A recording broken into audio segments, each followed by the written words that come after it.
take just a moment and tell you one of the things that I'd love to do when I'm at a restaurant, especially with family that's here for the first time, is I love to do the invisible deck.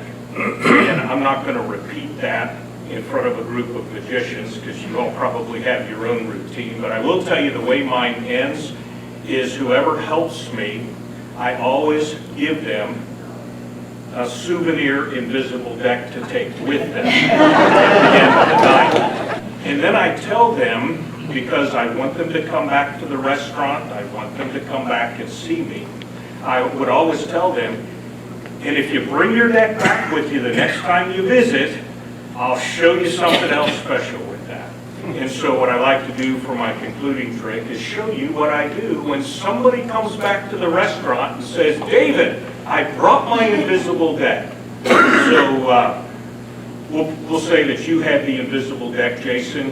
You brought it with you tonight. Yes, I have. We'll tell you what, I don't really want to handle the cards. I'm going to let you do it, but would you remove the cards from the box? Sure.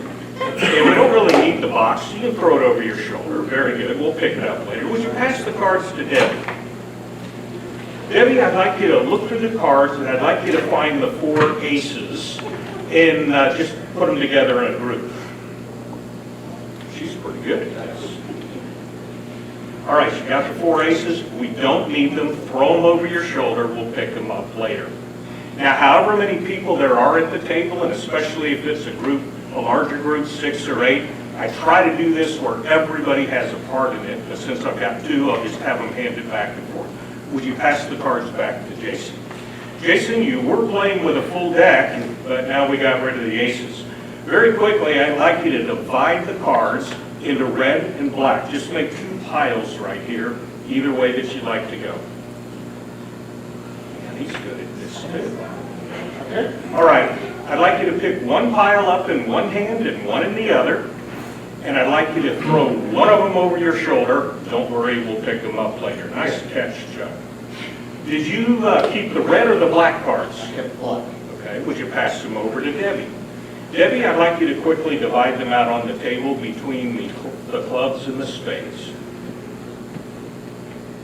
You guys do play a lot of cards. This is great. Okay, pick 1 pile up in each hand and throw 1 over your shoulder. We'll pick them up later. Did you keep the clubs or the spades? Okay. I'd like you to pass them back over to Jason. Jason, I'd like you to quickly arrange the cards from ace to king. Go ahead and put them in numerical order. Okay. And then I want you to divide them into 2. And I want you to throw half of the cards over your shoulder. Did you keep the high or the low cards? I kept the low cards. Okay, would you pass them back to Debbie? Debbie, I'd like you to go through the cards. We know the lowest card is a 2. Where did you stop or divide the cards? 7. 7. So you've got the 2 through the 7. I just want you to pick 1 of those cards, throw the rest of them away. All right.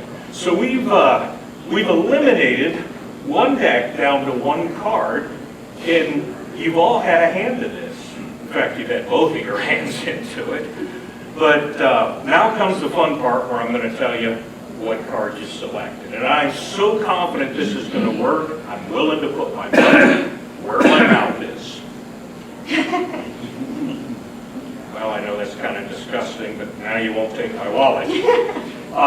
But if I am wrong, I'm willing to open my wallet up and make this up to you. But don't get excited, there's not too much money in there.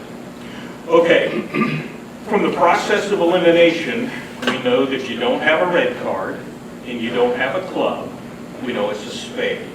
And we know it's not a high spade because, Jason, you threw the high spades over your shoulder. So you've got something 2 to 7, and that narrows it down a bit. But I'm still going to try to tell you what card you selected. So, Debbie, would I be wrong if I were to tell you that you picked the 6 of spades? You're sure? Well, before I open up my wallet, you got to tell me what it was. The 3 of spades? Well, I told you I don't have much in my wallet in the way of money. But there is something I do have in my wallet.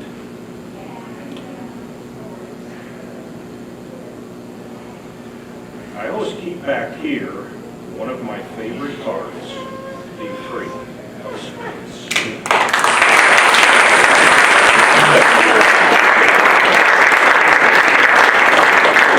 If you would like to retain your invisible deck, come back tomorrow.